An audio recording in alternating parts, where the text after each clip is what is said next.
Along Havana's waterfront, no one asks politely before lighting up.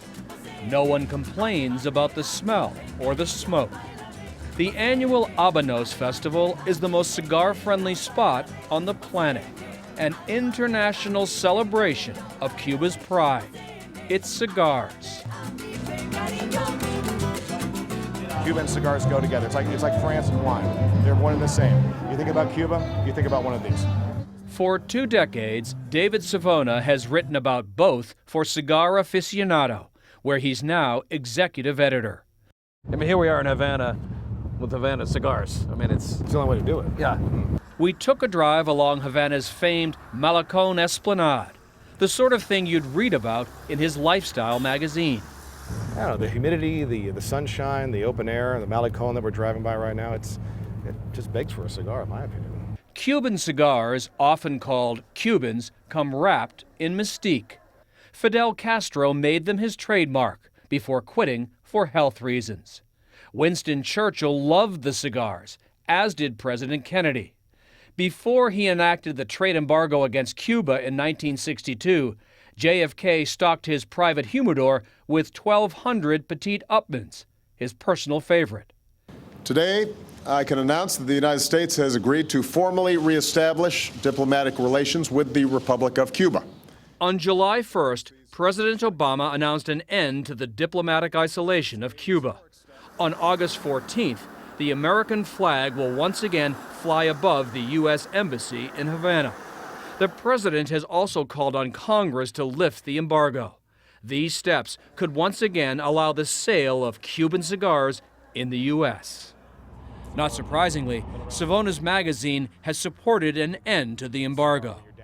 Will it make a significant difference to Cuba in any way? I would think so. We're talking about the world's largest market for premium cigars. You know, they've been denied the legal channel to be there for all these years. So certainly it's important for the Cuban industry, the Cuban cigar industry, to one day be in the United States. At La Corona, one of Cuba's largest cigar factories, workers hand-roll 30,000 cigars a day, 5 million a year. They blend different tobacco leaves for the most famous brands in the world: Cohiba, Montecristo, Hoyo de Monterrey. Each one of these cigars is essentially a sculpture. Absolutely. It's a work of art. Very hard to do. You know, imagine if someone gave you a pile of leaves right now and said, turn that into a cigar. You'd have a hard time. I'd have a hard time. Those leaves come from the Pinar del Rio province in western Cuba, often considered the world's premier tobacco growing region. If I push here, you can see the oil. Yep. Look at that. If a Cuban cigar's soul is in the soil, it's also in 38-year-old Hirochi Robina's blood. The Cuban cigar are the best. But is there a cigar out there that's better than yours?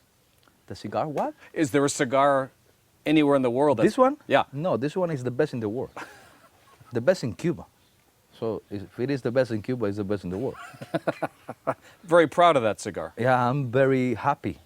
I'm very happy because all inside this cigar is because my grandfather teach me. All the experience of my family is inside the cigar. So your grandfather built most of this? Yes. Yeah. The Robina family has been growing tobacco here since 1845. Hirochi hopes some of it will soon end up in the United States, where, despite health concerns, cigar sales have almost quadrupled in the last 20 years. United States is 45-minute flight. So it's very easy for our country to send cigars to the United States. Hello, nice meeting you, man, Hirochi. On this day, the United States came to him, a cigar club from Florida. For Marcus Daniel, the trip to the Robina plantation was more than a pilgrimage. Daniel, an American who owns a cigar shop in Naples, has traveled here a dozen times. He and Hirochi Robina see business opportunities emerging in the U.S. The open secret in cigar making is that you've got to have good relationships with the growers. You need the growers. You've got to have the best tobacco. So do you feel as though it's an advantage to have made some of these relationships already? Well, the early bird gets the worm. So we'll see. I feel it's like two lovers that are ready to meet. You know, there's a romance here that feels both sides really want it to take place, and now it'd be nice to just see it happen.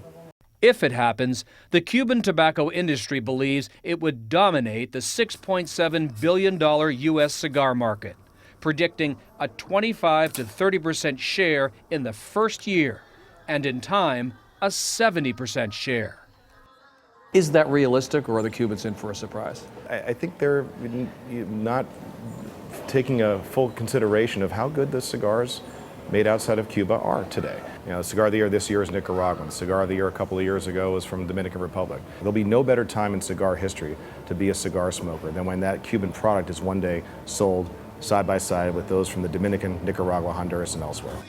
Legal Cubans have been a long time coming, but nothing about cigars is supposed to feel rushed.